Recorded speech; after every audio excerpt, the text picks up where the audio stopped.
services delivery and best practice recognition for its implementation of learner-centered programs. This only affirms that the center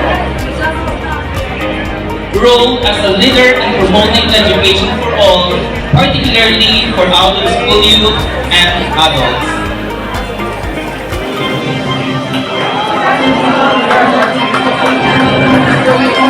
Thank you.